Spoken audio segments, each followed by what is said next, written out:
오늘 말씀은 창세기 3장 14절에서 24절입니다. 예전에 우리 사회에 문제가 된 기러기 아빠 이야기가 있죠. 우리나라 사람들의 교육력은 가히 세계적으로 유명합니다. 가정의 모든 것을 희생하며 교육에 최우선을 둔 삶을 산 건 말이죠. 그 덕에 우리나라는 밑바닥에서 시작된 나라가 선진국 반열에 진입하게 되었죠. 그 원인으로 남다른 교육열을 들고 있습니다. 이런 교육열이 순기능이 있는가 하면은 어두운 그림자도 남기게 되었죠.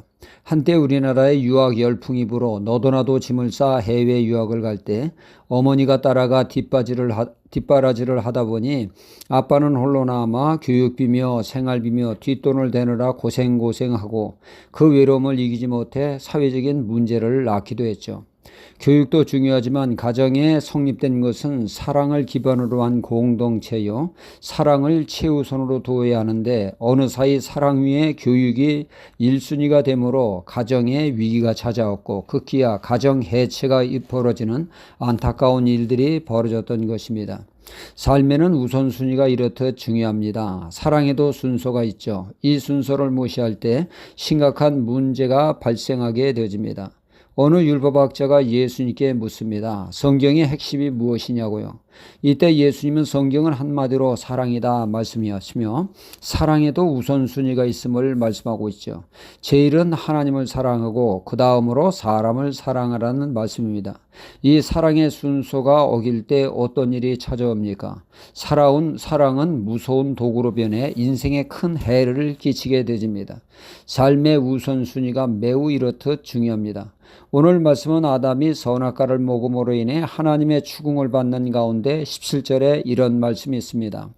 아담에게 이르시되 내가 내 아내의 말을 듣고 내가 너더러 먹지 말라 한 나무 실과를 먹었은즉 땅은 너로 인하여 저주를 받고 너는 종신토록 수고하여야 그 소산을 먹으리라 하십니다. 아담에게 제일 순위는 하나님의 말씀이어야 했습니다. 선악과를 먹으면 정령 죽으리라고 하는 말씀을 가슴 깊이 새겨야 했습니다.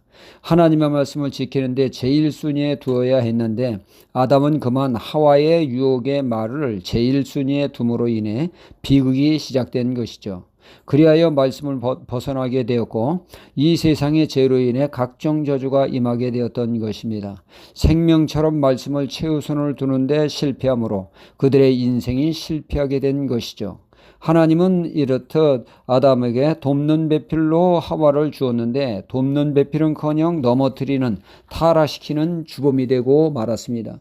진정한 하나님의 의도한 돕는 배필이 되기 위해서 하와는 하나님의 말씀을 제일 순위에 두고 그 자리를 그 어떤 유혹에도 지키는 자가 되었다면 돕는 배필로서의 사명을 온전히 감당했을 것입니다.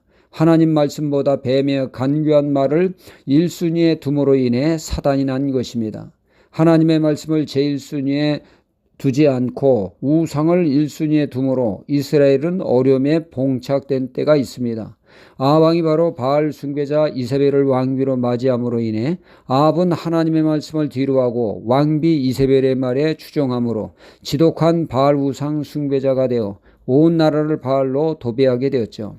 그리하여 이스라엘의 전무후무한 3년 6개월의 대기근이 날아와 어려움을 자초하게 되지 않았습니까? 결국 아합 왕도 비참한 최후를 맞이하게 되었습니다. 사단의 간교한 유혹에 하와는 속절없이 넘어갔습니다. 사람이 사단의 유혹을 이긴다는 것은 사실상 불가능합니다.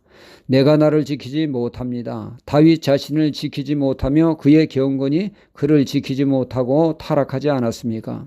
말씀의 사람이 되기 위해서 우리는 최우선으로 성령의 영에 사로잡혀야 합니다. 진리의 영이요 말씀의 영인 성령께서 우리의 삶을 인도할 때 그 무엇보다 말씀을 최우선에 두고 살아가는 사람이 되며 하나님의 은혜와 축복을 누리는 복된 신앙이 될 것입니다.